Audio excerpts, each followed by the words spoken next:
ప్రియ దేవుని సంగమా, ప్రభు నామ పేరట మీ అందరికీ వందనాలు చెల్లిస్తున్నానండి.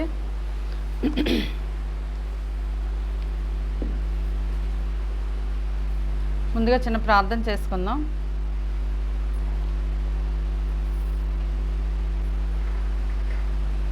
పరలోకమందున మా తండ్రి, మీ సన్నిధికి వచ్చి మిమ్మల్ని స్తుతించుకోవడానికి ఇచ్చిన అవకాశాన్ని బట్టి మీకు వందనాలు తండ్రి. ప్రభువా, ఈ వారమంతా కూడా మీరు ఎక్కడ చోట చల్లగా కాపాడారు, మీ దయ చూపారు, మీ ప్రేమ చూపారు. మీకు వందనాలు. మాలో ఏమైనా పొరపాట్లు ఉంటే దయతో క్షమించండి. మరి యొక్క వారంలో మేము ప్రవేశించడానికి ఇచ్చిన అవకాశాన్ని బట్టి మీకు వందనాలు. ఇప్పుడు వినే వాక్యాన్ని మేము మా హృదయాలకి హత్తుకునేలా ఎత్తిపెట్టి ప్రభువా, మేము ఆ వాక్య ప్రకారం జీవించలాగున మంచి ధైర్యము, శక్తి, బలము పొందుకునేలాగున మీరే దీవించి ఆశీర్వదించండి. యేసు నామమున పేటగా ప్రార్థిస్తున్నాను ఆయన, ఆమెన్.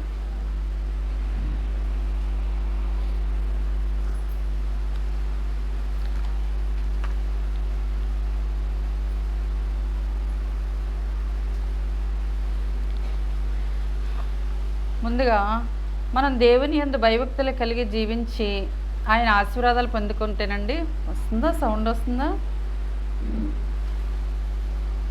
ఆయన ప్రేమని, ఆయన కనికరాన్ని మనం పొందుకోవాలంటే మనం అనుక్షణం ఆయనతో జీవిస్తూ ఉండాలి. అయితే మనం ఈ వారంలో చాలా ఆలోచనలు కలిగి ఉంటాం. ఏమని? దేవుని సన్నిధి త్వరగా వెళ్ళాలని, త్వరగా వంట చేసుకోవాలి, త్వరగా మన పనులు ముగించుకోవాలి అని చాలా అనుకుంటాం. కానీ మనల్ని ఒక శక్తి వెనక్కి లాగేస్తూ ఉంటుంది. అది ఏ శక్తి అండి? సాతాను శక్తి.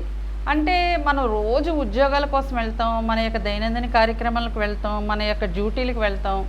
అయితే ఇలా లేటుగా వెళ్తే ఎవరు ఊరుకోరండి. అక్కడ కరెక్ట్గా సమయానికి వెళ్ళిపోవాలి, కరెక్ట్గా అక్కడ హాజరు వెయ్యాలి, లేకపోతే మన అధికారికి కనిపించాలి, మన యజమాని దగ్గర త్వరగా వచ్చారు అని అనిపించుకోవాలి. ఒక 4-5 లేట్లు వేస్తే ఆటోమేటిక్గా వాళ్ళు మనకు పనిష్మెంట్ కూడా ఇస్తారు. రకరకాలుగా మనల్ని వేధిస్తూ కూడా ఉంటారు. ఈ విధమైనటువంటి కార్యక్రమాలు ఈ లోకంలో చాలా జరుగుతూ ఉంటాయి. కానీ మన ఉద్యోగం వచ్చేసరికి మన పనులు, ఎన్ని పనులున్నా మనం అలా పక్కన పడేసి పరుగున వెళ్తామండి. కానీ దేవుని సన్నిధికి వచ్చేసరికి మాత్రం మన పనులన్నీ ముగించిన తర్వాతే మనం వస్తాం. ఎంత చెప్పండి, ఎన్ని చెయ్యండి, యజమాని ఒక కాపరి, దేవుని యొక్క కాపరి మనకి ఎన్ని చెప్పినా మనం ఆ విషయంలో పెడచెవిని పెడుతూనే ఉంటాం. ఎందువల్ల ఇలా పెడచెవిని పెడుతున్నాం? మన దగ్గర ఇంకా సాతాను బలంగా పనిచేస్తుందండి. ఎందుకు సాతాను బలంగా పనిచేస్తుందంటే మన వీక్నెస్సే మనకు సాతాను యొక్క బలం.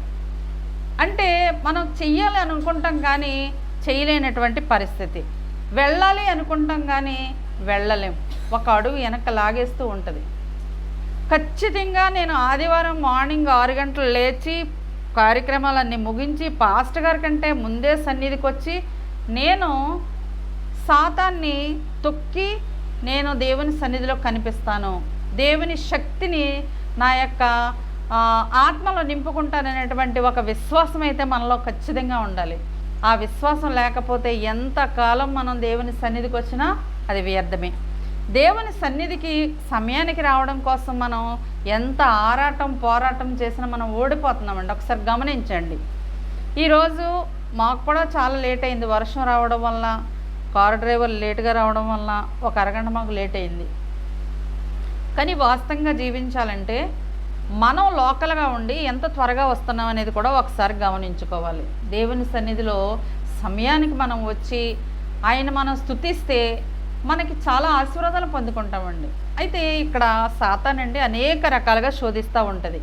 ఒక రకంగా మనకి వెళ్దాంలే, చేసుకుందాక వెళ్దాంలే, మనకి చాలా పనులు ఉన్నాయి కదా, రోజు డ్యూటీకి త్వరగా వెళ్ళిపోతున్నాం కదా, ఈరోజు మనకి విశ్రాంతి దినం కదా, చాలా సమయం ఉంది కదా, ఆ పాస్టర్ గారు ఎక్కడికి వెళ్తారు, గుడి ఎక్కడికి వెళ్తుంది అనుకోవద్దు. ఏ సమయాన్ని, ఏ దేవుని రాకడ ఎప్పుడు జరుగుతుందో మనకు తెలియదు. అనుక్షణం కూడా మనం ఆలస్యాన్ని వదిలిపెట్టి మనం సమయానికి వచ్చి దేవుని స్తుతించాలని మేము ప్రభు పేరట కోరుచున్నాను. అయితే దేవుని వాక్యంలో చాలా సందర్భాల్లో సాతాను ఇలాగే శోధించిందంటండి. సమయానికి వెళ్లకుండా, దేవుని మాట వినకుండా, దేవుడు చెప్పినటువంటి కార్యక్రమాల వైపు మీరు పాటించకండి అని చెప్పుతూ మనుషుల్ని వేధించుకుని తినేటువంటి ఈరోజు సాతాను గురించి కొన్ని వాక్యాలు మీతో పంచుకోవాలని అనుకుంటున్నాను.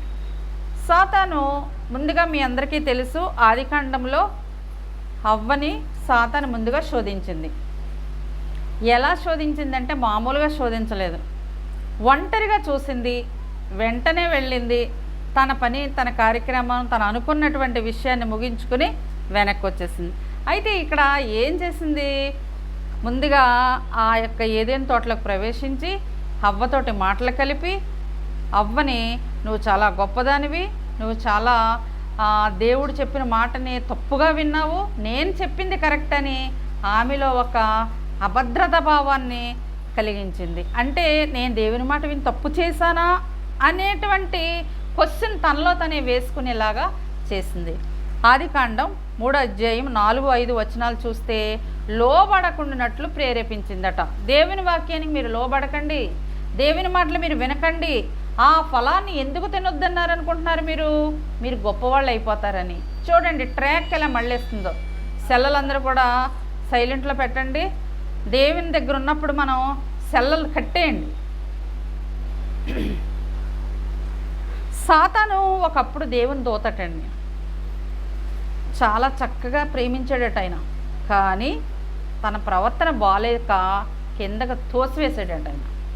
అంటే గమనించండి, మనం కూడా దేవుని దగ్గర గడపాలని ఒక విశ్వాసం, ఒక నిరీక్షణ ఉన్నప్పుడు ఆయన మాటలు ఖచ్చితంగా లోబడి ఉండాలి. లేకపోతే ఆయన కోపానికి మనం గురయ్యేటువంటి అవకాశం ఉంది.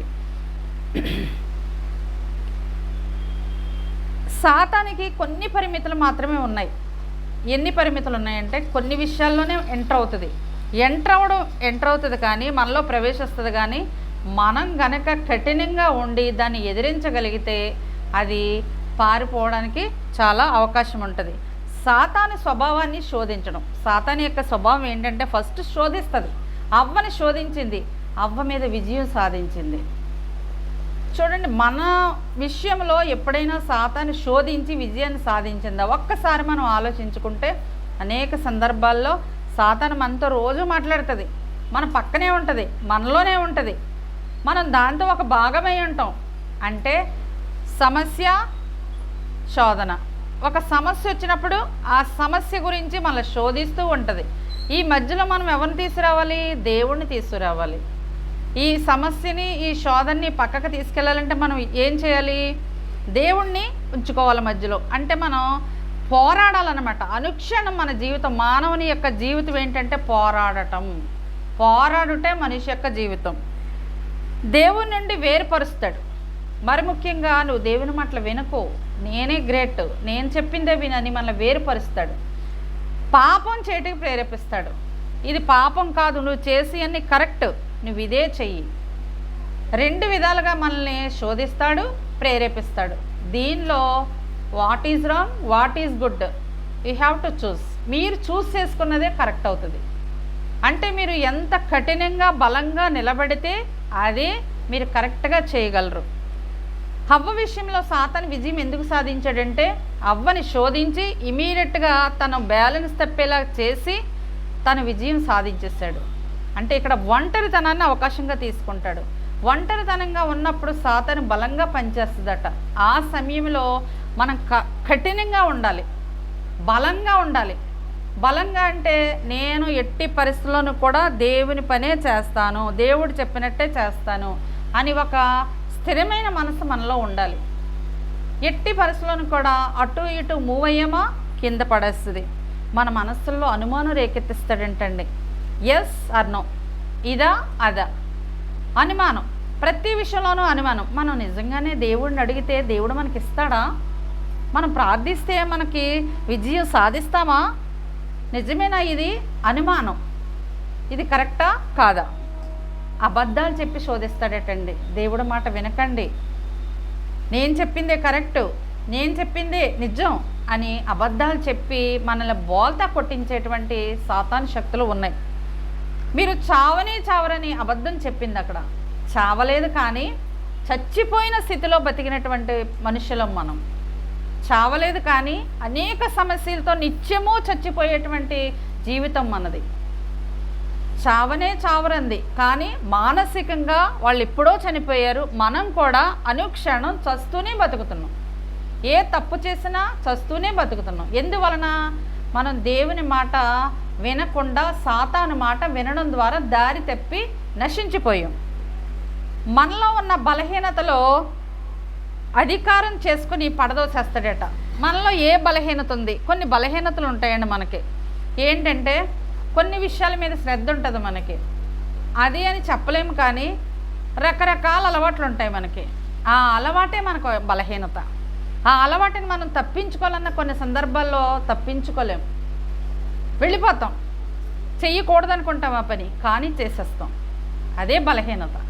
దాని మీద మనం అధికారం సంపాదించాలంటే, అధికారం అంటే నేను చెయ్యను, నేను ఆ పనికి ముట్టుకోను, నేను ఎట్టి పరిస్థితుల్లోనూ ఆ పని వైపు వెళ్ళను అంటే లోకానికి మనుషులకి ఇష్టం లేనటువంటి పని మనం చేయకూడదు. అదే మన బలహీనత. ఆ బలహీనత వైపు తోసేదే సాతాను. ఆ బలహీనత మీద అధికారాన్ని మనం సాధించేదే దేవుని యొక్క కృప. ఈ రెండు విషయాల్లోనూ కూడా మనం పట్టుదల కలిగి ఉండాలి. నిజమా అబద్ధమా? సాతానికి దేవునికి మధ్యలో జరిగేటువంటి పోరాటం ఏంటో తెలుసా? నిజమా అబద్ధమా? దేవుడు నిజాన్ని నమ్మమంటున్నాడు, సాతాను అబద్ధాన్ని నమ్మమంటుంది. అబద్ధం వైపు తీసుకెళ్తుంది, ఎందుకంటే అది చాలా రుచిగా అనిపిస్తుంది మనకి. ఈ లోక ఉన్నటువంటి పరిస్థితులన్నీ కూడా మన కంటికి ఇంపుగా అనిపిస్తాయి, సంతోషాన్ని ఇస్తాయి, అప్పటికప్పటి అల్ప సంతోషం కలుగుతాయి. కానీ నిజమైనటువంటి నిరీక్షణ, దేవుని యందు భయభక్తులు అన్నీ కూడా మనం పాటించినట్టయితే మనకి నిత్య జీవం కలుగుతుంది. క్రైస్తవ విశ్వాసులు అంటే ఎక్కువగా బలహీనతలో పడిపోతారట. నిజమే, ప్రార్థన చేస్తాం, వాక్యం చదువుతాం, కానీ ఈ రెండింటి మధ్య కూడా ఒక బలహీనత అయినటువంటి ఒక ఘటం మనలో ఉంటుంది. దానికి మనం లోబడిపోతాం. లోబడిపోయి ఇమీడియట్గా అజాగ్రత్తలో ఉంటాం. ఇవన్నీ కూడా సాతాను శోధన అవ్వ దగ్గర నుంచి ప్రారంభమైంది, ఇప్పటికీ కూడా స్టిల్ అది అలా జరుగుతూనే ఉంది. సాతానితో పోరాటము ఒంటరిగా చేసినప్పుడు ఏంటంటే మనం కఠినంగా ఉండాలంటే ఒక్కొక్కసారి మనం ఒంటరిగా ఉంటాం. ఒంటరిగా ఉన్నప్పుడు మనలో రకరకాల అలజడులు కలిగిస్తుంది, రకరకాల కోరికలు కలిగిస్తుంది, రకరకాల ఇతరుల మీద ఒక విధమైనటువంటి చెడ్డ ఆలోచనలు కలిగిస్తుంది.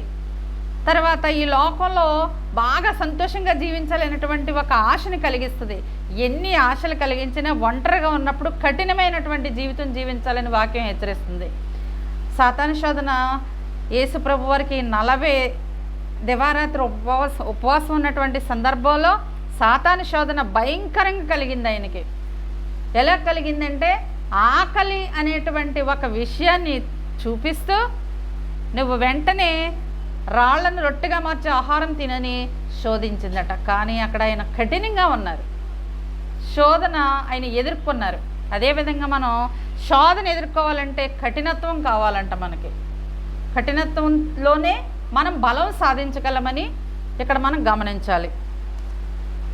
3 ఆశలు ఉంటాయి మనకి: శరీరాశ, నేత్రాశ, జీవపడము. ఈ 3 ఆశలతోటి మన సాతాను మామూలుగా ఆడుకోదటండి. అనుక్షణం మనల్ని ఆడేసుకుంటూ ఉంటుంది. మనతోటి ఇన్వాల్వ్ అయిపోవడానికి, ప్రతి చిన్న విషయాన్ని కూడా క్యాష్ చేసుకోవడానికి చూస్తుంది. యేసు ప్రభు వారు ఈ సాతాను శక్తిని ఎలా ఎదుర్కొన్నారో తెలుసండి? ప్రార్థనా శక్తి ద్వారా ఎదుర్కొన్నారు. ప్రార్థనా శక్తి అంటే నీలో ఒక విశ్వాసం ఉండి ఖచ్చితంగా నేను ఈ పని చేస్తాను, నేను నీ మాట వినను, నేను లోకరీత్యా జీవించను, నేను దేవుని వాక్య ప్రకారమే జీవిస్తాను అని ఒక నిరీక్షణ నీలో ఉంటే గనక, నిబంధన నీలో గనక ఉంటే గనక, వాగ్దానం నీలో ఉంటే గనక ఖచ్చితంగా నువ్వు విజయాన్ని సాధిస్తావు. యేసు ప్రభు లేఖలాన్ని ఎత్తి చూపి సాతానుని పారదోలాడంటండి. ఎలా పారదోలాడు తెలుసైనా? కొలసీలు రాసినటువంటి పత్రిక 3వ అధ్యాయం 17వ వచనం. మరియు మాట చేత కానీ క్రియ చేత కానీ మీరేమి చేసినను ప్రభువైన యేసు ద్వారా తండ్రి అయిన దేవునికి కృతజ్ఞాస్తుతులు చెల్లించుచు సమస్తమును ఆయన పేరట చేయుడి. మీరు మాట మాట్లాడినా, క్రియ అంటే పని ద్వారా కానీ మీరేమి చేసినను, మీ క్రియలు ఎలా ఉండాలంటే తండ్రి అయిన దేవునికి కృతజ్ఞతాస్తుతులు చెల్లించే విధంగా మాత్రమే మీ యొక్క ప్రవర్తన ఉండాలని ఆయన కోరుకుంటున్నారు. ఇక హవ్వ మీద ఆయన విజయం సాధించాడు, కానీ ఆయన ఏం చేశాడంటే స్త్రీ సంతానం అనబడేటువంటి యేసుక్రీస్తు ద్వారా ఆయన తల మీద చిత్త కొట్టును అనేటువంటి ఒక వాగ్దానాన్ని మనకు ఆయన ఇచ్చాడు. అంటే యేసుక్రీస్తు కింద మాత్రమే సాతాను ఉంటాడు, పవర్లెస్ అన్నమాట. పవర్లెస్ అయినప్పటికీ ప్రస్తుతం మన దగ్గర యేసుక్రీస్తు వారు లేరు, కానీ ఆయన యొక్క కృపా దయ అనుక్షణం ఉన్నప్పటికీ సాతాను మనతోటి ఆడుకోవాలని చూస్తూ ఉంటుంది. దాన్ని ఎప్పుడు కూడా మనం తొక్కి ఉంచాలంటే వాక్యం అనేటువంటి శక్తితో మనం దాన్ని ఎదిరించాలి. పరిశుద్ధుల మీద నింద మోపుట, ముందుగా లోబడకుండా ప్రేరేపించింది అవ్వని. రెండోదిగా పరిశుద్ధుల మీద నింద మోపింది. ఏంటి పరిశుద్ధుల మీద నింద? ఏబు గ్రంథం 1వ అధ్యాయం 9, 10, 11. ఇక్కడ ఒక్కసారి మనం గమనించినట్టయితే, యోబు ఊరకయే దేవుని యందు భయభక్తులు గల వాడు ఆయన. 10వ వచనంలో సమస్తమునకు కంచి వేస్తీవి కదా, ఆస్తి విస్తరించుట వలనే ఈ భక్తి. 11వ వచనంలో సమస్తమును మొత్తినీడలా నీ ఎదుట దూషించి విడిచిపోవును. ఈ 3 విషయాలు కూడా ఎవరి గురించి చెప్పబడుతున్నాయి అంటే యోబు గారి గురించి చెప్పబడుతున్నాయి. ఎవరితో చెప్పబడుతున్నాయి? అక్కడ సాతాను నేను శోధిస్తాను అని ఒక మాట చెప్పినప్పుడు ఆయనను ఆ నీతిమంతుని జోలికి వెళ్ళకు అని చెప్పితే అప్పుడు సాతాను ఆయనలో ఉన్నటువంటి మెరిట్స్ని బయట తెస్తుంది. ఏ మెరిట్స్ బయట తెస్తుంది? యోబు ఊరికే భక్తిగా లేడు మీ మీద, మీరు సమస్తమును ఆయనకి ఇచ్చారు కాబట్టి, ఆస్తి ఇచ్చారు కాబట్టి, చాలా ఎడ్లు గుర్రాలు అన్ని విధాలా మీరు హెచ్చరించే సంపత్తోటి ఆయన్ని తలతూగేలా చేశారు కనుక మీ యందు విశ్వాసం ఉంచాడు ఆయన. ఆయన యొక్క ఆస్తిపాస్తులకి, ఆయన కుటుంబానికి, సంతోషానికి మీరు చుట్టూ కంచి వేశారు, ఏ శోధన లేకుండా చేశారు. దాని వలన ఆయన భయభక్తులు కలిగి ఉన్నాడు. మూడోది, సమస్తమును మీరు మొత్తేస్తే ఈ ఆస్తి కానీ వాళ్ళ పిల్లలు కానీ ఆయనకున్న ఆరోగ్యాన్ని కానీ అన్నీ తీసివేస్తే ఆయన నిజమైన భక్తిగా ఉంటాడా లేదా అప్పుడు చూద్దామని చెప్పారట. సాతాను చెప్తుంది. అంటే 3 విషయాల మీద దానికి కన్ను పడింది. మన జీవితం మీద కూడా సాతాను కన్ను అలాగే పడుతుంది.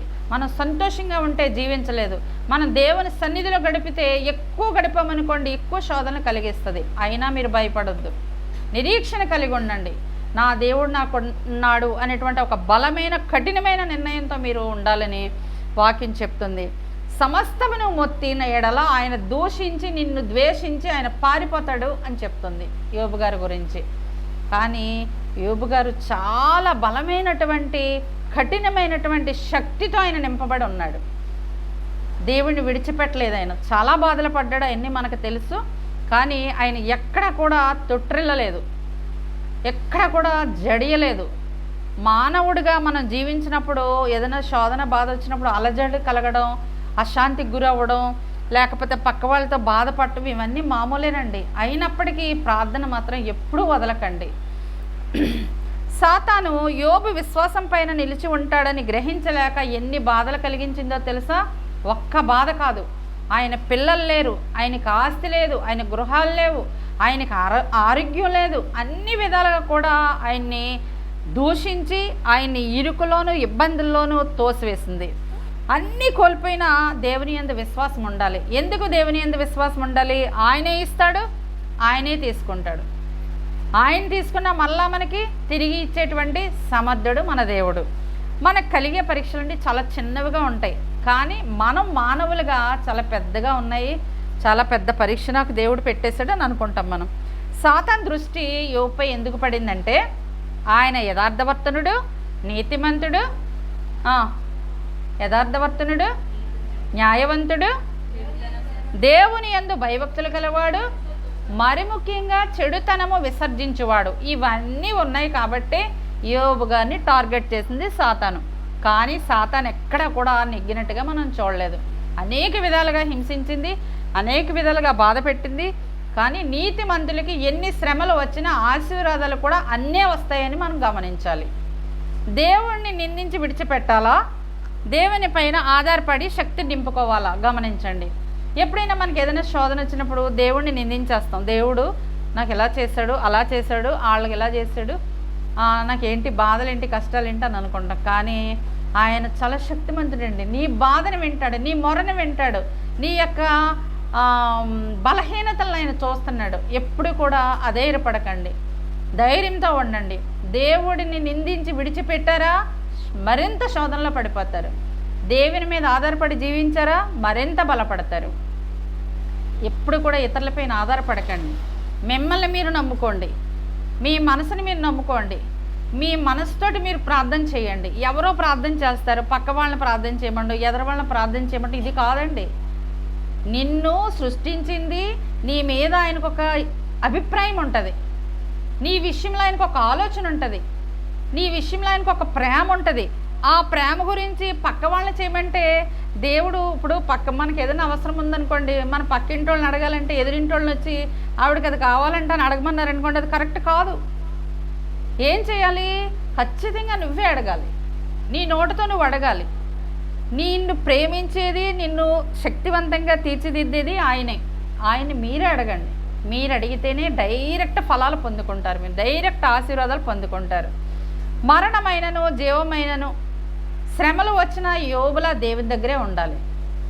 యోబు చాలా కష్టాలు పడ్డాడు, మళ్ళా అంతకంత ఆశీర్వాదం పొందుకున్నాడు, అంతకంత శక్తి పొందుకున్నాడు, అన్ని ఆశీర్వాదాలు మళ్ళీ తిరిగి పొందుకున్నాడు. అదేవిధంగా ఎన్ని కష్టాలు బాధలు వచ్చినా సాతాన్ని మీరు అణగదొక్కే విధంగా ఉండాలి తప్ప బలహీన పడకూడదు. రోమీయులు రాసిన పత్రిక 8వ అధ్యాయం 38, 39 చూసినప్పుడు మరణమైనను జీవమైనను దేవదూతలైనను ప్రధానులైనను ఉన్నవి అయినను రాబోవునవి అయినను అధికారులైన ఎత్తైనను లోతైనను సృష్టింపబడిన మరి ఏదైనా మన ప్రభు అయిన క్రీస్తు యేసునందలి దేవుని ప్రేమ నుండి మనలను ఎడబాప నేరవని రూఢిగా నమ్ముచున్నాను. ఇవి లోకంలో ఉన్న అన్నీ ఉన్నాయండి. ఇక్కడ మరణం, జీవం, దేవదూతలు, ప్రధానులు, అధికారులు, ఎత్తైనను లోతైనను, రాబోవైనను రాలేకపోవినైనను, ఇవన్నీ కూడా దేవుని ప్రేమల నుండి మనల్ని ఎప్పుడు కూడా ఎడబాప నేరవు. వన్స్ మీరు డిసైడ్ అయిపోయారు దేవుని ప్రేమతో, దేవుని నీడలో, దేవుని దగ్గర ఉండాలని, జీవించాలని మీరు దేవుని దగ్గర డిసైడ్ అయిపోయారు కాబట్టి ఎన్ని ప్రాబ్లమ్స్ వచ్చినా ఆయన మిమ్మల్ని విడిచిపెట్టడని వాక్యం మనల్ని హెచ్చరిస్తుంది. ఎఫెసీ 4:27 అపవాదికి చోటు ఇవ్వకూడదని చెప్తున్నాడు, ఖండితంగా చెప్తున్నాడు. అపవాదికి చోటు మనం ఈజీగా ఇచ్చేస్తాం, ప్రతి చిన్న విషయంలో కూడా అపవాదికి చోటిస్తాం. అపవాది అంటే సాతాను. మనం నిద్రపోతున్నామంటే ఏమంటాడంటే, ఓ ఈ వాక్యం చెప్తున్నారు కానీ అది కాదు, కునికి రెస్ట్ తీసుకో, ఇంటి దగ్గర చాలా పని చేసి వచ్చావు, వంట చేసి వచ్చావు, చక్కగా నీ పనులన్నీ నువ్వు ముగించుకొని వచ్చావు, ఏం పర్లేదు, పాస్టర్ గారు చెప్తున్నారు వాక్యం, కునుకుతి హాయిగా నిద్రపో అని చెప్తూ ఉంటుంది. మనల్ని మనం అవేర్నెస్ చేసుకోవాలి, మనల్ని మనం లేవాలి, నేను వినాలి, వాక్యం నా మనసులో హత్తుకునేలా చేసుకోవాలి, సాతాన్ని అడగదొక్కాలి. నాకు ఏ కష్టం, ఏ బలహీనత, ఏ విచారం వచ్చినా నేను డైరెక్ట్గా దేవునితో మాట్లాడాలి. ఈరోజు నువ్వు ఆలోచించుకోవాలి, ఈరోజు మీరు ఒక నిర్ణయానికి రావాలి. సాతాను శక్తిని నేను అణగదొక్కుతాను, బలమైనటువంటి విశ్వాసగా నేను దేవుని సన్నిధిలో జీవిస్తాను, నా మనసుతో నేను ప్రార్థిస్తాను అనే ఒక నిర్ణయం అయితే మాత్రం మీరు ఖచ్చితంగా తీసుకోవాలి. విమోచన దినం వరకు కూడా ఆయన యందు మీరు ముద్రింపబడి ఉన్నారంట. అంటే మనల్ని విమోచించే ఒక రోజు వస్తుంది, ఆ రోజు వరకు కూడా మీరు ఆయన కోసం ముద్రింపబడి ఉన్నారు. వన్స్ మీరు డిసైడ్ అయ్యారు కనుక దేవుని వాక్యంలోనూ దేవుని సన్నిధిలోనూ ఉండాలి అని మీరు ఒక విశ్వాసగా స్థిరపడ్డారు కాబట్టి శాశ్వతమైన జీవం వచ్చే వరకు కూడా మీరు ఖచ్చితంగా నిలబడి ఉండాలి. ఇక నీతిమంతుని ఎదిరించుట. ఎవరా నీతిమంతుడు? దేవుణ్ణి ఎదిరించేటువంటి పరిస్థితి ఆ రోజుల్లో యెరూషలేములో ప్రజలట చాలా దారుణమైనటువంటి పరిస్థితుల్లో జీవిస్తున్నారు. వాళ్ళకి ఒక జకరియా అనేటువంటి ప్రవక్తను, దయచేసి అందరూ నా వైపు చూడండి, జకరియా అనేటువంటి ఒక ప్రవక్తను పంపించి 3వ అధ్యాయం 1వ వచనంలో దేవుని పిల్లలు చేసేటువంటి పనులు మీరు చేయడం లేదు, మీరు దారి తప్పారు, మీకు చాలా కీడు ఉంటుంది, మీరు కీడులో పడిపోతున్నారు, దేవుని ఉగ్రత మీ మీదకి రాబోతుందని జకరియా ప్రవక్త ద్వారా అక్కడ యెరూషలేం ప్రజలకి ఆయన ఒక వార్త వినిపించారంట, ఒక ప్రకటన చేయించారంట. కానీ అక్కడ ప్రజల్లో ఏ విధమైనటువంటి మార్పు లేదు. రోజు రోజుకి పాపంతో, కఠినమైనటువంటి నిర్ణయాలతోటి, విగ్రహారాధనతోటి, వాళ్ళు చేయకూడని పనులన్నీ చేస్తూ ఆయన కోపానికి గురైపోయినట్టుగా అక్కడ వాక్యం తెలియచేస్తుంది. అయితే అక్కడ ఈ ప్రజలు దేవుని మాట వినివారు కాదు, శిక్షకు లోబడరు, దేవుని యందు విశ్వాసం ఉంచరు. ఇవన్నీ దేవుడు గమనించి జకర్యా ప్రవక్తని పంపించి అక్కడ వాళ్ళకి ఏం చెప్పారంటే, ఆయన యెరూషలేము ప్రజలకు జెఫన్యా దేవుడిచ్చే తీర్పు ప్రకటించున్నాడంట. ప్రజలందరూ కూడా లోబడకపోతే దేవుని శిక్షను, తీర్పును ఎట్టి పరిస్థితుల్లోనూ కూడా మీరు తప్పించుకోలేరు, కీడులో పడిపోతారు, శోధనలో పడిపోతారు, నష్టపడతారు అని కఠినమైనటువంటి తీర్పుని అక్కడ ఆయన ప్రకటిస్తున్నాడు. అయినప్పటికీ ప్రజల్లో కానీ అధికారులంట, అక్కడున్న అధికారులు కానీ అక్కడ ఉన్నటువంటి ప్రజలు కానీ వాళ్ళు ఎలాంటి మనస్తత్వం కలిగిన వాళ్ళంటే తోడేళ్ళు మనస్తత్వం కలిగిన వాళ్ళట. అంటే మన మనస్సుని తోడేళ్ళగా పీకేస్తారనమాట వాళ్ళు. అంటే మనం ఒకటి చేయాలనుకుంటాము కానీ వాళ్ళు ఇంకోటి చేయిస్తారు. మనలో విశ్వాసం ఉంటుంది కానీ వాళ్ళు అవిశ్వాసాన్ని నింపుతారు. మనం విగ్రహారాధనకి దూరంగా ఉండాలనుకుంటాం కానీ వాళ్ళు లాక్కెళ్ళి ఈడ్చుకెళ్ళి ఆ పని చేయిస్తారు. అంటే ప్రజల్లో విచ్చలవిడితనం. ఎప్పుడైతే అభివృద్ధి ఉందో అక్కడ నష్టం ఉంటుంది. అభివృద్ధిలో మనం మనకన్నా ఇంకేమీ లేదు, మనం చాలా గ్రేట్ అనే ఫీలింగ్లో మనం ఉంటాం. ఆశీర్వాదాలు పొందుకున్నప్పుడు నాకేంటి అనుకుంటాం. కానీ ఎప్పుడు కూడా గర్వం పతనానికి దారితీస్తుందండి. గర్వపడకూడదు. గర్వం, అహంకారం రెండూ కూడా దేవునికి ఇష్టమైనటువంటి విషయాలు కాదు. ఖచ్చితంగా మనం అహంకారంతో జీవించినట్టయితే అల్పులుగా మిగిలిపోతామని దేవుని వాక్యం చాలా చోట్ల హెచ్చరిస్తుంది. దేవుని మాటకి లోబడకపోవట కారణం వారి అహంకారమే. ఈ విధమైన అహంకారంతో జీవించేవాళ్ళు, ఆయన చెప్పే ఆజ్ఞలు అతిక్రమించిన వాళ్ళందరికీ కూడా ఏమొస్తుందంటే శిక్షకు గురవుతారంటండి. వాళ్ళు ఈరోజు కాకపోతే రేపైనా శిక్షకు గురవుతారు. భయభక్తులు లేవు, అవిధేయత, అపవిత్రత వాళ్ళలో నిత్యము ఒక ఆత్మ రూపంలో వాళ్ళు నింపుకొని ఆ రెండు పనులే చేస్తున్నారు. అవిధేయత, దేవునికి విధేయతగా లేరు. అపవిత్రత, చేయకూడని పనులన్నీ చేస్తున్నారు. సాతాను క్రియలతో పాపాలు చేసి కఠిన హృదయులై దేవుని హెచ్చరికలు కూడా వాళ్ళు గ్రహించలేనటువంటి పరిస్థితుల్లో అక్కడ యెరూషలేము ప్రజలందరూ కూడా ఉన్నారు. అయితే దేవుడు ఏం చెప్తున్నాడంటే, భూలోకం అంతటికీ తీర్పు వస్తుంది, మీరు చాలా జాగ్రత్తగా నేను చెప్పినటువంటి కార్యక్రమాలు భక్తితో శ్రద్ధతో చేస్తే మీకు నీతి అనే వస్త్రాన్ని నేను ఇస్తాను అని ఆయన వాక్యం చెప్తుంది. ప్రకటన 20:12 ఎవరి క్రియలకు తగిన తీర్పులు వారికి ఉంటాయట.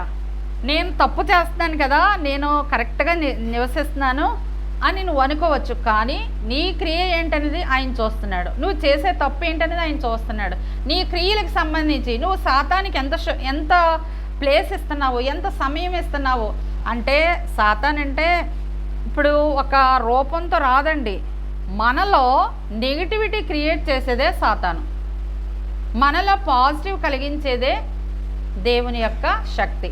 అంటే నువ్వు బైబిల్ చదవాలనుకుంటావు కానీ వాయిదా వేసేదే సాతాను, నెగిటివ్. నువ్వు ప్రేయర్ చేయాలనుకుంటావు కానీ ఇప్పుడు కాదు, సాయంత్రం, ఇప్పుడు నీ పనులు చేసుకో. ఇంట్రెస్ట్, అప్పటికే ఇంట్రెస్ట్ వస్తుంది, అప్పుడే పక్కకు పెడతా ఉంటాం. అప్పుడే మనం చేయాలనుకుంటాం, అప్పుడే చేయలేము. అదే సాతాను యొక్క శక్తి మన మీద బలంగా పనిచేస్తుంది. అంటే ఒక నెగిటివ్ అన్నమాట, నెగిటివ్ ఎనర్జీ. ఒక పాజిటివ్ ఎనర్జీ అంటే ఏంటి, నువ్వు చెయ్యాలనుకున్నది ఆ క్షణంలోనే చేయడం. అంటే ప్రార్థన చేయాలనుకుంటే ఆ క్షణంలోనే చేయి, లేదు పోస్ట్పోన్ చేయండి, నేను చేస్తాను.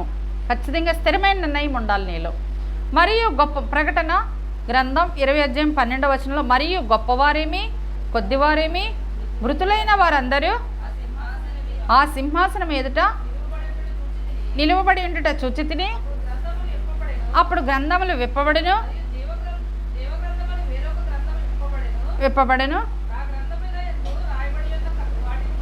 వాటిని బట్టి తమ క్రియల చెప్పున మృతులు తీర్పు పొందరు. ఖచ్చితంగా జీవగ్రంథంలో మన యొక్క క్రియలు, మన యొక్క చేసేటువంటి చెడ్డ పనులు అన్నీ కూడా ఈ లోకంలో మనం ఏం చేస్తున్నాం అనేది అన్నీ కూడా జీవగ్రంథంలో లిఖించబడి మృతులు కూడా తీర్పు పొందుతారు. అంటే ఇక్కడ మనం చేసే ప్రతిరోజు, ప్రతి పని, ప్రతి నిమిషం కూడా మనల్ని మనం పరీక్షించుకోవాల్సిన వారే ఉన్నాం. అన్యాయస్తులు శిక్షను తప్పించుకోలేరు. అన్యాయస్తులు ఉంటారండి కొంతమంది, ఏంటంటే లోకంలో రుబాబుగా జీవిస్తూ పక్కింటి వాళ్ళ మీద పడిపోతూ ఎదురింటి వాళ్ళ మీద పడిపోతూ మనం ఎవరికైనా న్యాయం చేయవలసి వచ్చినా అన్యాయమైన తీర్పిస్తూ నష్టం కలిగించేటువంటి మనసు ఎవరైతే ఉన్నారో వాళ్ళంతా కూడా అన్యాయస్తులుగా దేవుని వాక్యం చెప్తుంది. న్యాయం ఎప్పటికైనా నిలిచి ఉంటుంది, అహంకారుల్ని ఎదిరిస్తుంది. న్యాయం ఎప్పటికైనా అహంకారులను ఎదిరిస్తుంది. మరియు విధేయత గల వారికి మంచి ఆశీర్వాదం ఉందండి. విధేయత కలిగిన వారిని ఆయన ఎప్పుడు గమనిస్తాడు. ఈ బిడ్డ చాలా విధేయతగా ఉంది, దేవుని సంఘములో అనుక్షణం ప్రార్థిస్తుంది, నన్ను ఎప్పుడూ ఈ బిడ్డ పక్కన పెట్టలేదు, నా మాటే తన మాటగా జీవిస్తుంది అని ఆయన ఆశీర్వదిస్తూనే ఉంటాడు. మనమందరము ఏకమనస్కులై వినయం గల మనసుతో ఆయనను వెంబడించటం వల్ల సంతోషము సమాధానము లభిస్తాయట. మనందరం కూడా ఏ మనసుతో ఉండాలంటే ఏదో ప్రార్థిస్తున్నాంలే, ఏదో చేస్తున్నాంలే అని కాకుండా విధేయత చాలా అవసరం అండి. మాట తీరు చాలా అవసరం. నువ్వు మాట్లాడే మాట ద్వారా అవతల మనసు గాయపరచడం కాదు, నువ్వు మాట్లాడే మాట ద్వారా ఎదుటి వాళ్ళ యొక్క మనసులో సంతోషాన్ని నింపాలి. కానీ ఎప్పుడు కూడా కొంతమంది ముఖం మీద కొట్టినట్టుగా మాట్లాడతారు. మాట్లాడే మాటల్లో వ్యతిరేకత ఉంటుంది, మాట్లాడే మాటల్లో చాలా వ్యంగ్యంగా మాట్లాడుతూ ఉంటారు. అది ఎదుటి వాళ్ళ మనసు చాలా గాయపరుస్తూ ఉంటుంది. అవి కూడా దేవుడు గమనిస్తూ ఉంటాడు.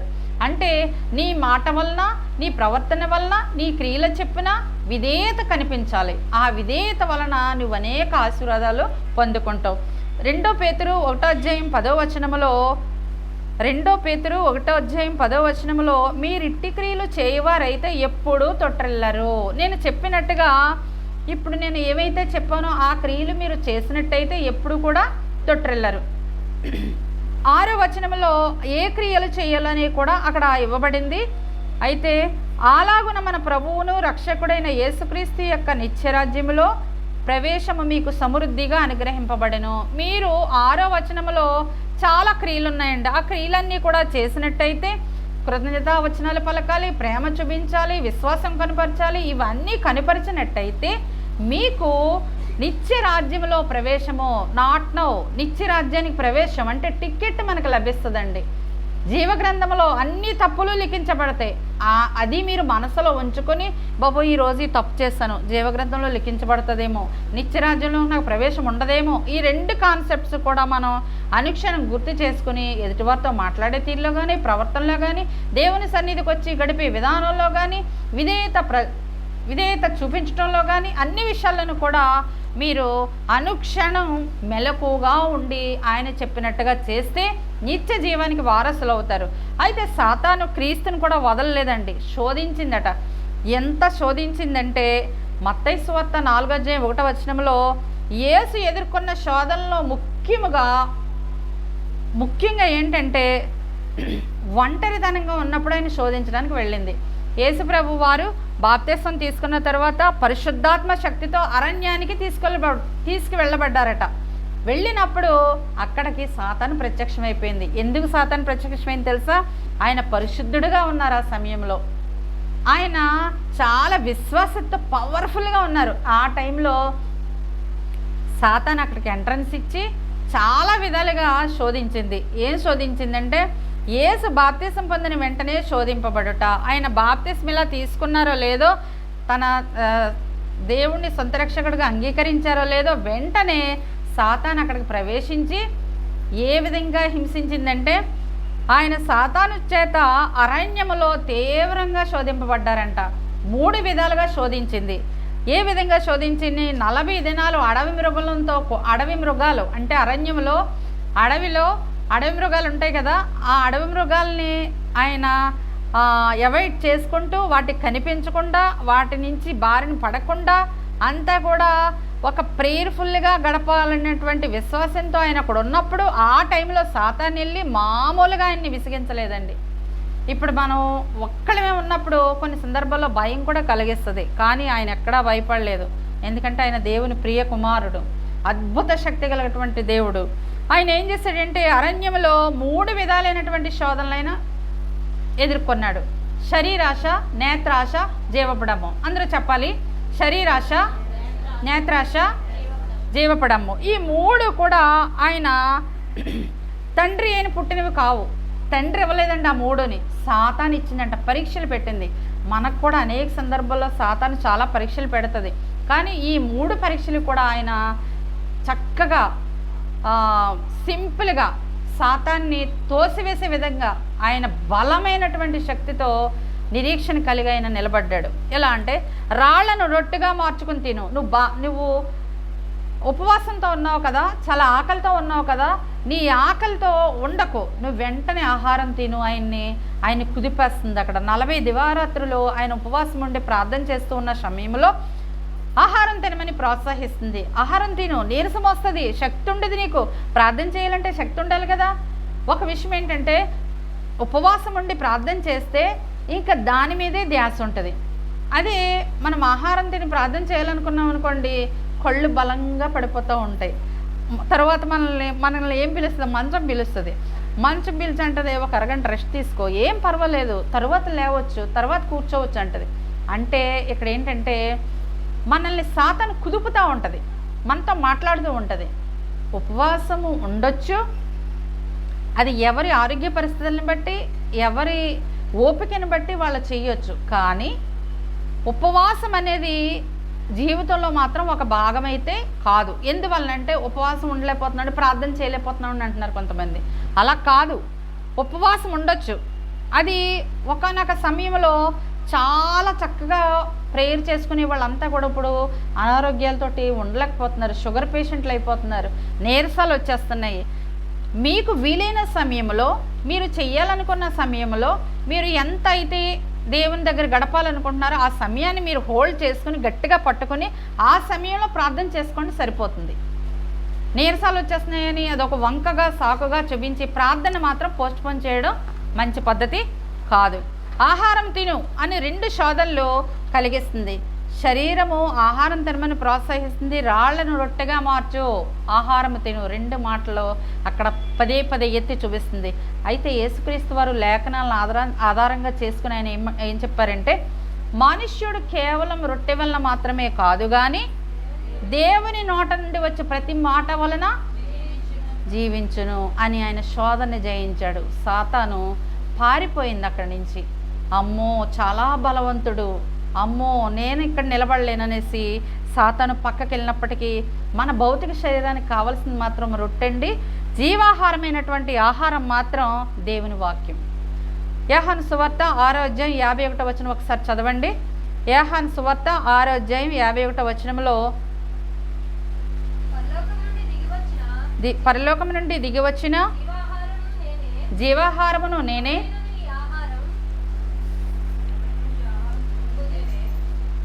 జీవాహారమైన ఆహారము దేవుని వాక్యము. ఇక్కడ వాక్యాన్ని తీసుకున్నట్టయితే జీవాహారమైనటువంటి వాక్యం మనకి రొట్టె కాదండి. శరీరానికి, భౌతిక శరీరానికి మాత్రమే మనం రొట్టె తీసుకుంటున్నాము. మన జీవానికి కావాల్సింది మాత్రం దేవుని వాక్యం. నిన్ను నిలబెట్టాలన్నా, నిన్ను దేవుని వాక్యం వైపు విశ్వాసంతో జీవించబడాలన్నా ఖచ్చితంగా వాక్యాన్ని నువ్వు చదవాల్సిందే, ప్రార్థన చేయాల్సిందే. నీవు రెండోదిగా ఆమె రొట్టె గురించి సాతాను శోధించింది. రెండోదిగా నీవు ఆ యొక్క సియోను కొండ మీద ఒక దేవాలయం కట్టబడి ఉందంటండి. ఆ దేవాలయం నుంచి కిందకు దుమికి నీ దేవుడిని రక్షించమని అడగని చెప్తుంది. ఎందుకు ఎక్కాలి, ఎందుకు దుమకాలి, ఎందుకు అడగాలి, ఈ 3 చెప్పాడట ఆయన. నీకంటే పని లేదు, నీకంటే వేరే కార్యక్రమాలు లేవు, నేను చేయకూడని పని చేసి దేవుణ్ణి నేను ఎందుకు విసిగించాలి? చూడండి ఒకసారి, మనం కూడా కొన్ని సందర్భాల్లో దేవునికి పెద్ద పరీక్ష పెట్టేస్తామండి. దేవుడా నువ్వు చెయ్యకపోతే నేను దేవుని సన్నిధికి రాను, దేవుడా నువ్వు చెయ్యకపోతే పాటలు పాడను, ఇలాంటివి పెట్టకండి. అసలు నువ్వు జీవించి ఉండటమే గ్రేట్. అసలు నువ్వు ఈ క్షణంలో సంతోషంగా ఆరోగ్యంగా ఇక్కడ కూర్చున్నావంటేనే గ్రేట్. ఆయన దయ, ఆయన కృప. అంతేకాని ఆయనకి మనం పరీక్ష పెట్టడం ఏంటి? ఆయనే మనకు పరీక్ష పెడతాడు. ఆ పరీక్షలో నిరీక్షణ కలిగి మనం విశ్వాసంతో ముందుకు వెళ్ళి పాస్ అవ్వాలి కదా. అయితే ఇక్కడ నిన్ను నిలువబెట్టి కిందకు దుమ్ముకు అని దేవుడు తన దూతలకు ఆజ్ఞాపించి నిన్ను కాపాడు అని శోధిస్తుందట. రెండోది ఆయన ఏం చెప్తున్నాడంటే, ప్రభు అయిన నీ దేవుని శోధింపవలదని వ్రాయబడి ఉన్నదని ద్వితీయోపదేశకాండం 6వ అధ్యాయం 16వ వచనంలో గుర్తు చేస్తూ, అనవసరంగా మనల్ని మనం దేవుని శక్తిని నిరుపయోగం కొరకు కొన్ని సందర్భాల్లో నిరుపయోగం చేసేస్తాం. నేత్రానందం కోసం కొన్ని శోధనలు కొని తెచ్చుకుంటాం మనం. తెచ్చుకోవద్దండి. నేత్రానందం, కంటి ఆనందం కోసం. ఇవన్నీ కూడా మనకు శక్తినిచ్చేవి కాదు, బలహీనపరిచేటువంటి ఆనందాలు. ప్రమాదంలో పడదోసుకుంటాం మనం కొన్ని సందర్భాల్లో. దేవుని రక్షించమని ప్రార్థన చేస్తాం. మరలా ఆయన కోపం రాదు, కానీ నిన్ను ఎవరు చేయమన్నారనేటువంటి ప్రశ్న మాత్రం మన మనసు మాత్రం మనల్ని అడుగుతుంది. కాబట్టి ప్రమాదంలో పడే పనులు మనం చేయకూడదు, అటువైపుగా మనం చూడకూడదు, బలహీన పడకూడదు, అవిశ్వాసంలో కూరుపోకూడదని దేవుని వాక్యం మళ్ళీ హెచ్చరిస్తుంది. మూడోది, సాతానికి మొక్కితే లోకరాజ్యములన్నింటినీ ఇచ్చేస్తానని శోధిస్తుందంట. నువ్వు నాకు మొక్కు, ఈ రాజ్యాలన్నీ నీవే, నీకు నేను ఇచ్చేస్తాను. మత్తయి సువార్త 4:8-11 వరకు తీసుకున్నట్టయితే యేసు ఈ లోకమునికి ఎందుకు వచ్చాడండి? మనల్ని రక్షించడానికి శరీరధారిగా వచ్చాడు. ఆయన శరీరధారిగా వచ్చి ఆయన ఆత్మస్వరూపిగా జీవించబడి మరలా ఆయన వెళ్ళిపోయారు. అయితే ఇక్కడ మనం ఏం చేయాలంటే, నాకు మొక్కి ఆరాధిస్తే ఈ లోకంలో ఉన్న రాజ్యాలన్నీ నీ సొంతం చేసేస్తానని అంటున్నది. అయితే ఇక్కడ ఈయన ఏం చెప్తున్నాడంటే, మత్తయి సువార్త 4:9 ఆశ చూపిస్తుంది. జీవపుడమ్మని శోధనతో అధికార గర్వం రగిలేస్తున్నాడు. అంటే నువ్వు ఒక అధికారి బాబు, నువ్వు ఒక పరిపాలకుడు బాబు, నువ్వు రాజ్యాన్ని పరిపాలిస్తావు, నా మాట విను, నీకు అన్నీ కూడా మంచి రాజ్యాలు ఇస్తానని చెప్తుంది. కానీ ఎక్కడైనా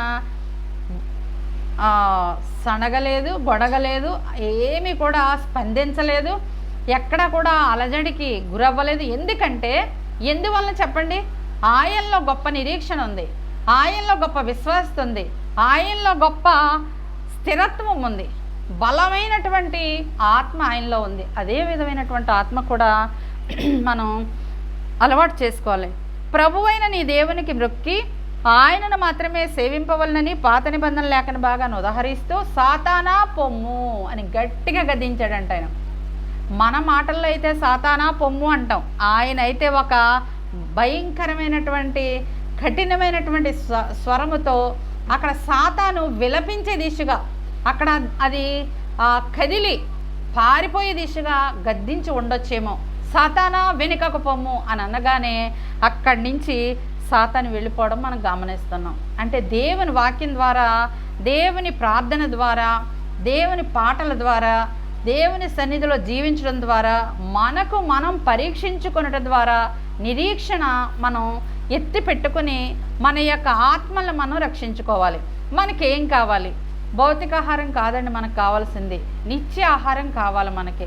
అనుక్షణం మనల్ని దేవుని రాజ్యం వైపు నడిపించేటువంటి ఆహారం మనకు కావాలి. శోధన యొక్క ముఖ్య ఉద్దేశం ఏంటంటే మనల్ని క్రిందకి తోసివేయడం అండి, మనల్ని బాధ పెట్టడం. పరీక్ష, పరిశోధన. ఈరోజు సాతాను గురించి మనం 2 నేర్చుకుంటున్నాం. పరీక్షిస్తుంది, పరిశోధిస్తుంది. పరీక్షించి పరిశోధనలో పడేస్తుంది, అంటే పరీక్షలో పెట్టేస్తుంది, మనం దానికి పడిపోతాము.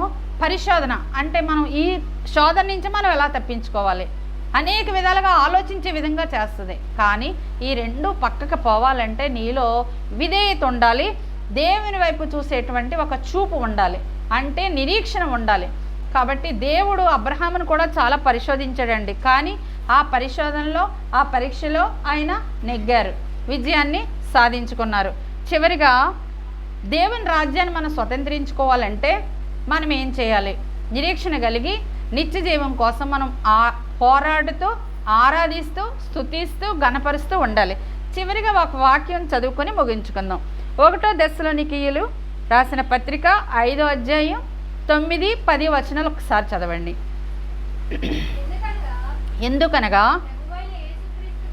ప్రభువైన యేసుక్రీస్తు ద్వారా రక్షణ పొందుటకే దేవుడు మనలను సృజించెను గాని చదవండి.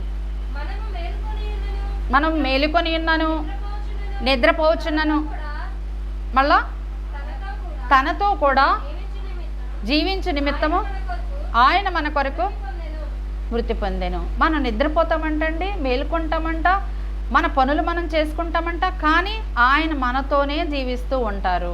గమనించండి, మనం ఏ శోధన వచ్చినా భయపడవలసిన పని లేదు, ఆయన మనతోనే జీవిస్తూ ఉన్నారు. కాబట్టి ధైర్యం కలిగి మనం సాతాను శక్తుల్ని, సాతాను శోధనల్ని విడనాడి దేవుని బలాన్ని మనం నింపుకొని నిరీక్షణ గలవరమే జీవించాలని ప్రభువు నామ పేరట మిమ్మల్ని హెచ్చరిస్తున్నాను. వందనాలండి.